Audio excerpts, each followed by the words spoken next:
When Madison's grandma came to visit, everyone decided to go for a walk downtown.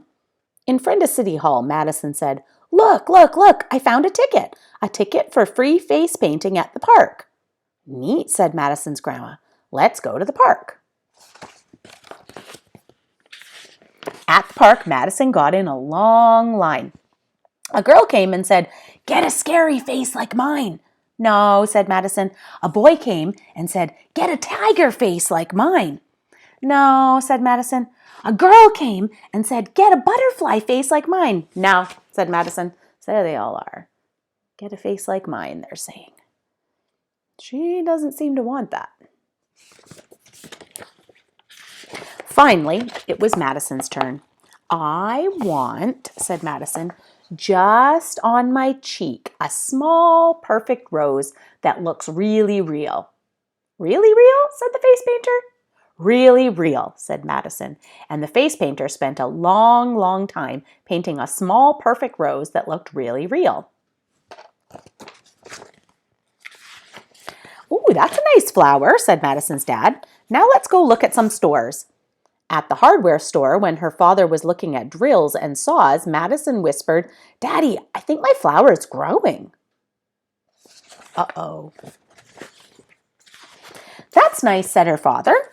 "Daddy," whispered Madison, "look, look, look, please really look at me. My flower is growing. There was just one rose and now there are two." That's strange. Something weird always happens in Robert Munch's books, though. Uh-oh, here's a picture of it. Madison's father looked very closely at Madison's face and said, "Why, there really are two roses, one on each cheek." But I think it was that way already."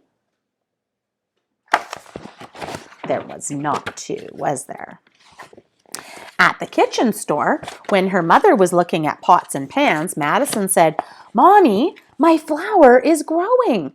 "That's nice," said Madison's mother. "Mommy, no," said Madison. "Look, look. Please, really look at me. The flower is growing.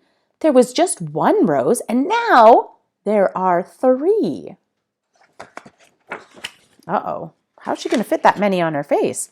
Madison's mother looked very closely at Madison's face and said, "Why, there are three roses.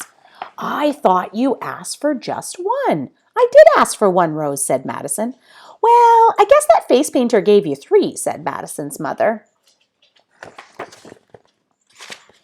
At the ice cream shop, Madison said, "Grandma, my flower is growing." That's nice," said Madison's grandma. "Grandma," said Madison, "no, look, like really, really look at me. My flower's growing. There was one rose, now there are 24, and I think a leaf is growing out of my ear." Then Madison turned over her arms. 10 roses were growing on each arm, and while her grandma looked, another rose grew on the end of each stem. Uh-oh, she's going to be covered soon.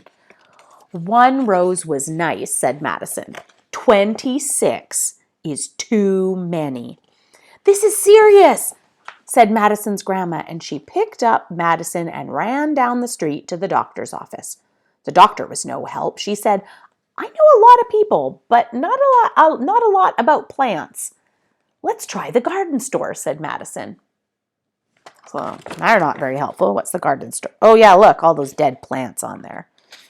That looks like some of the plants in my house. I'll have to show you. I got all kinds of ones that are starting to die because I don't water them enough. At the garden store, the man behind the counter said, "Weed poison! Check out the wonderful weed whomper." "Ah!" yelled Madison. "No weed whomper." Uh-oh, yeah, you can't really just kill them when they're attached to her, can you? She doesn't want to get sprayed with weed killer. What are they going to do? "I know," said Madison. "Let's be nice to the rose. I will go home and take a nap with a large flower pot beside my bed. Maybe the rose will go and live in the flower pot."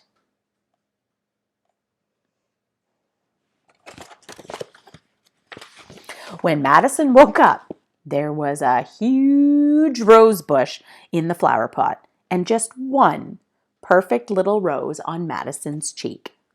Madison's grandma took the rose bush home and planted it in her garden, where it stayed until it found a better place to grow. Much better than on her body.